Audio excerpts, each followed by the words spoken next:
সালাম আলাইকুম প্রিয় শিক্ষার্থীরা, কেমন আছো? এইচএসসি 27 এবং 28 ব্যাচের প্রিয় মনারা, আজকের ক্লাস খুবই গুরুত্বপূর্ণ একটা ক্লাস রেকর্ড করতেছি। দেখো, ময়মনসিংহ বোর্ড 2025 সাল, ময়মনসিংহ বোর্ড 25 সাল, এটা একটা বোর্ড কোয়েশ্চেন। এখানে এটা একটা ফাংশন দিছে, এটাকে বলবো আমরা লজিক ফাংশন বা বুলিয়ান ফাংশন। এটা হচ্ছে একটা লজিক ফাংশন বা বুলিয়ান ফাংশন। এটা কোন অধ্যায়? এটা হচ্ছে এইচএসসি আইসিটির তৃতীয় অধ্যায়, ডিজিটাল ডিভাইস, মানে সেকেন্ড পার্ট, তৃতীয় অধ্যায়ের দ্বিতীয় অংশ। তো তোমাদেরকে আমি যেটা বলি, এরকম একটা ফাংশন থেকে, এটা একটা লজিক ফাংশন, এই ফাংশন থেকে কত ধরনের প্রশ্ন আসতে পারে। প্রথমে বলবে সরলীকরণ করো, 2 নাম্বার বলবে সার্কিট অঙ্কন করো, প্রথম সরলীকরণ, 2 নাম্বার সার্কিট, 3 নাম্বার বলবে সত্যক সারণী তৈরি করো, 4 নাম্বার বলতে পারে নর গেট দ্বারা বাস্তবায়ন করো, নাম্বার 5 বলতে পারে ন্যান্ড গেট দ্বারা বাস্তবায়ন। একটা ফাংশন থেকে এই 5 রকম প্রশ্নের বাইরে কিছু আসবে না। তুমি যদি আমার এই ক্লাসগুলা করো, আমি গ্যারান্টি দিচ্ছি তুমি ডিজিটাল ডিভাইসের টপ লেভেলের বস হয়ে যাবে ইনশাল্লাহ। ক্লাসে টেস্ট পেপারের যে কোনো সিকিউ এমসিকিউ তোমার জন্য একদম পানি পানি হয়ে যাবে, রিভার ডায়লগ। ওকে, কথা না বাড়িয়ে আমরা নেক্সটে চলে যাই। দেখো, আমরা ক নাম্বারটা একটু সলভ করি, একটু মনোযোগ দাও, একটু গভীর মনোযোগ দাও। এখানে আমরা একটা সূত্র দেখাচ্ছি। সূত্রটা হচ্ছে কি, দেখো এখানে একটা সূত্র দেওয়া আছে। সূত্রটা হচ্ছে এই যে, দেখো এখানে 1 নাম্বার, 2 নাম্বার, 3 নাম্বার, আমরা এই 3টা সূত্র শিখব। দেখো, এখানে আমি লিখলাম কত এ, এখানে লিখলাম কত বি, এ বি। তারপর আমরা এখানে লিখলাম কত এ, তারপর লিখলাম কত বি, এখানেও এ বি, এখানেও এ বি। মাঝখানে এখানে প্লাস দিলাম, এখানে একটা ইনটু বা গুণ চিহ্ন দিলাম। তাহলে এ প্লাস বি, এ ইনটু বি। উপরে একটা কি দিলাম, বার দিলাম, এই যে বার। এটাকে বার বলা যায়, কমপ্লিমেন্ট বলা যায়, আরো অনেক কিছু বলা যায়। বার আর কমপ্লিমেন্ট শিখে নাও। এখানেও একটা বার দিলাম। ওকে, তাহলে এখান থেকে আমরা কি শিখলাম? এই বারটা এই বরাবর ভেঙে ফেলো, এখান থেকে এটা এই বরাবর ভেঙে ফেলো। আমরা যদি এ প্লাস বি হোল বার, এ ইন্টু বি হোল বার, আমরা যদি বারটা মাঝখান বরাবর ভাঙি, মাঝখান ভেঙে ফেলি, কি হবে? এখানে হবে এর উপর এক টুকরা, অর্থাৎ এর উপর এক টুকরা পড়লো, বির উপর আরেক টুকরা পড়লো। তাহলে এর উপর বার, বির উপর বার। এখানেও সেম ঘটনা, এ বার, এখানে কত হবে বি বার।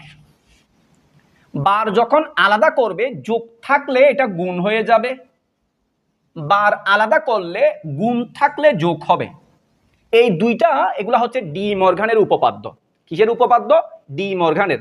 যেমন আমরা আরেকটা দুইটা সূত্র দিয়ে একটু শিখার চেষ্টা করি। দেখো, আমি এখানে লিখলাম পি, এখানে লিখলাম কিউ, উপরে একটা বার দিলাম, মাঝখানে দিলাম ইনটু বা গুণ চিহ্ন। এখানে দিলাম পি, এখানে দিলাম কিউ, উপরে বার, মাঝখানে দিলাম যোগ চিহ্ন। আশা করি বুঝছো। এখান থেকে আমরা যেটা করব, এই মাঝখান বরাবর বারটাকে ভাঙি, আমরা এখানে ভাঙি। ভাঙার পরে কি হচ্ছে দেখো, পির উপর বার, এই যে পির উপর এক টুকরা, কিউর উপর আরেক টুকরা, পির উপর নট, কিউর উপর নট বা বার। গুণ থাকলে যোগ হবে। এখানেও সেম অবস্থা, এখানেও সেম অবস্থা। এখানে হবে পি নট, এখানে হবে কিউ নট, পির উপর নট, কিউর উপর নট। যোগ থাকলে গুণ হয়ে যাবে। তাহলে আমরা কি শিখলাম? বার আলাদা করলে গুণ থাকলে যোগ হবে, যোগ থাকলে গুণ হবে। এই সূত্রগুলা হচ্ছে ডি মর্গানের উপপাদ্য নামে পরিচিত। তাহলে আমরা এই ম্যাথটা সলভ করি। দেখো, আমরা এই বরাবর ভাঙবো, এখানে এই বরাবর ভাঙবো। ভাঙলে কত হবে দেখো, এ বার, যোগ চিহ্ন, এটা গুণ হয়ে যাবে। এখানে কত হবে, বি বার, যোগ এটা গুণ হয়ে যাবে। এখানে সির উপর নট আছে, অর্থাৎ এর উপর বার, বির উপর বার, সির উপর একটা নিজস্ব আছে, এটা উপর থেকে আরেক টুকরা ভেঙে পড়বে, এখানে পড়লো। তাহলে এ নট, বি নট, সির উপর ডাবল নট অথবা ডাবল বার, ইনটু এটা ইনটু লিখলাম। এখানে যা আছে আমরা তা লিখলাম। তাহলে একটা সূত্র প্রয়োগ করলাম, যোগ থাকলে গুণ হবে। এটা আমার কথা না, ডি মর্গান সাহেবের কথা। তারপর আমরা আরেকটা সূত্র শিখি। দেখো, আমরা প্লাস এ, এটার বিপরীত কি হবে? তুমি বলবা মাইনাস এ, অর্থাৎ প্লাস এ এটার বিপরীত হচ্ছে কি? মাইনাস এ। তো যার আগে প্লাস আছে, আরেকটা জিনিস দেখো, এই মাইনাস চিহ্ন এটাকে কয়ভাবে লেখা যায়, রিপ্রেজেন্ট করা যায়? মাইনাস চিহ্ন যেটা আছে এটাকে তুমি চাইলে সামনে লিখতে পারো, তুমি চাইলে এভাবেও লিখতে পারো, তুমি চাইলে এভাবেও লিখতে পারো। তাহলে প্লাস এ এটার বিপরীত হচ্ছে মাইনাস এ। মাইনাস চিহ্নটা সামনে লেখা যায় জিনিস, এখানেও লেখা যায়, এইভাবেও লেখা যায়। এটাকে আমরা উচ্চারণ করব কি? এ নট, এ নট উচ্চারণ করব। এটাকে আমরা এ নট উচ্চারণ করব বা নট এ। দেখো, এখান থেকে আমরা একটা সূত্র শিখব। এখানে আমরা লিখলাম কত? প্লাস এ। এটার বিপরীত কি? আমরা কি বলছিলাম? মাইনাস এ। যার আগে প্লাস আছে তাকে ধরবো 1, যার আগে প্লাস সেটাকে 1 ধরবো, যার আগে মাইনাস তাকে আমরা ধরবো কত? 0। তাহলে প্লাস থাকলে 1 ধরবো, মাইনাস থাকলে 0 ধরবো। মাইনাস চিহ্ন এটা সামনে না লিখে আমরা কোথায় লিখবো? উপরে লিখবো। অর্থাৎ মাইনাস চিহ্নটা এখানে ছিল, উপরে লিখছি। এটাকে উচ্চারণ করব কি? এ নট উচ্চারণ করব। আর প্লাস চিহ্ন এটা লেখার কোনো দরকার নাই। তো মাঝখানে একটা ইনটু দিয়ে দাও, এই যে ইনটু। তাহলে এটাকে আমরা 1 ধরলাম, এটাকে আমরা 0 ধরলাম। 0 আর 1 গুণ করলে কত হবে? 1 0 0। তাহলে আমরা 3 নাম্বার সূত্রটা শিখলাম না? এটাকে আমরা 1 ধরলাম, এটাকে আমরা 0 ধরলাম, মাঝখানে আমরা ইনটু দিলাম, 1 0, এখানে 0। 1 নাম্বার সূত্র আমরা কি শিখলাম? যোগ থাকলে গুণ হবে। আচ্ছা, আমরা আরেকটা সূত্র শিখি। দেখো,